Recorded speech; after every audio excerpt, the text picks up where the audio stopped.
So we received this JK BMS quite recently in the mail.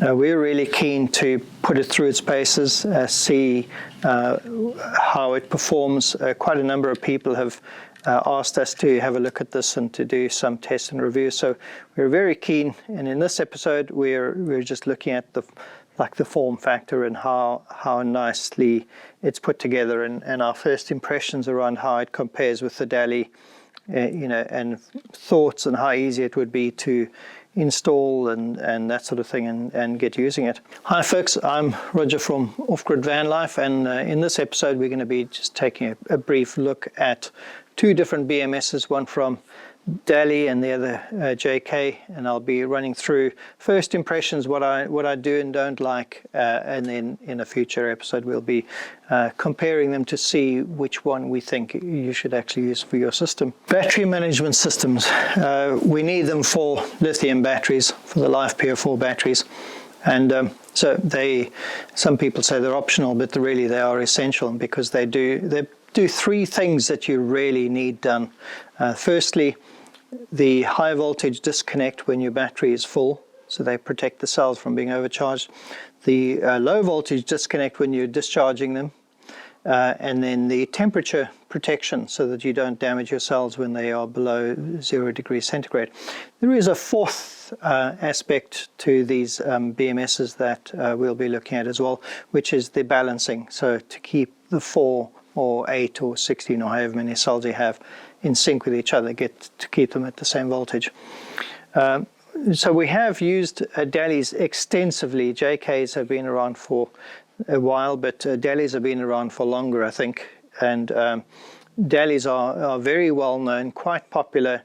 They have a sort of a bit of a mixed review bag, in that some people love them and some people hate them. But let me tell you what I think of these two BMSs out of the box now, and see which one I think would be easier to put into a battery. Now, these are the 200 amp Daly BMSs. So this is a bit of a beast. It's quite a heavy thing. If I get a scale just to show you. Okay, let's put this on. This is 1.5 kilograms, so it's quite heavy compared to the JK, which is 355 grams, so much lighter. With cables you'd probably come up to about 0.5 kilogram, so you're saving 1 kilogram. So this is quite a big heavy beast. It doesn't fit into our standard OPS 280 and OPS 300 battery cases. It's just too big, and one of the things that, well, what makes it easy and difficult is these cables are actually pretty thick. Yes, they are quite flexible, but they are very thick.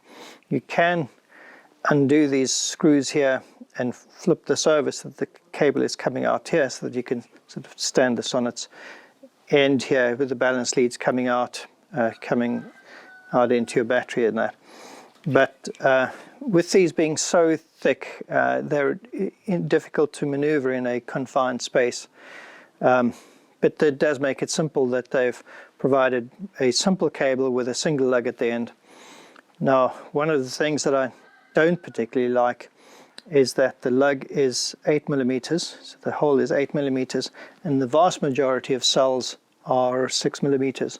So you either need to cut this off and re-terminate with a lug that's 6 millimeters, or if you have those laser welded studs, you can tighten them down so that it doesn't heat up. And we've done quite a lot of stress tests on this to make sure it doesn't heat up. The fact that you're bolting an 8 mil lug onto a 6 mil stud.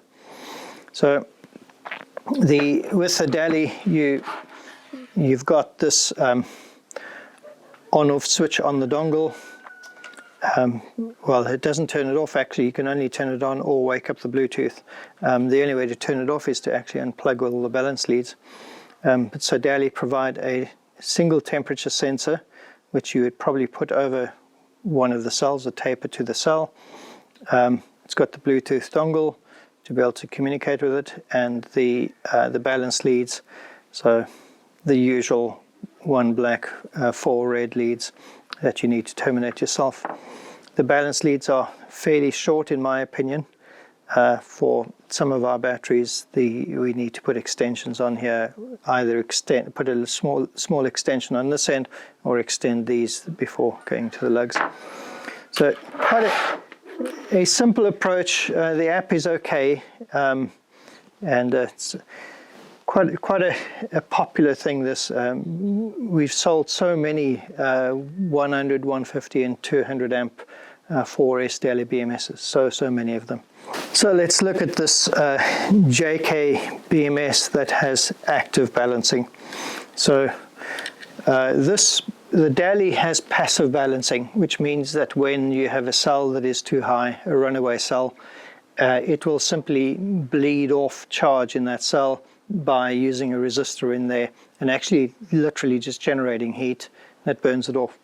That means in order to do that, they can't burn off too much at one time, because then this thing would heat up excessively and you'd have some sort of problem.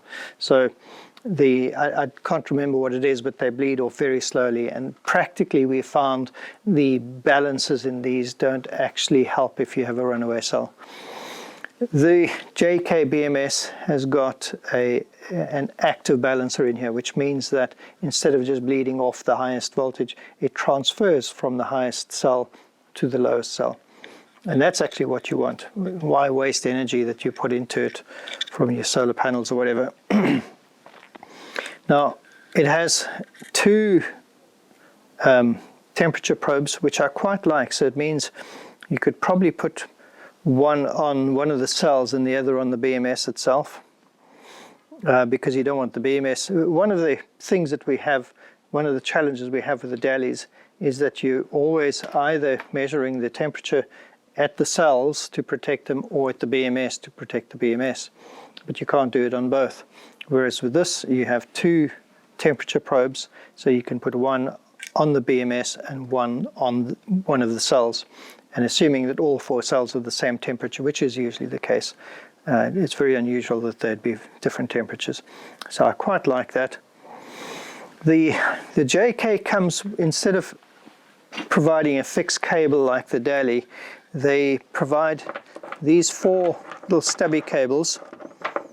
So the idea is that you would that would go to your power, so you'd bolt these down and then take them off to where you want, or you don't need to use this at all.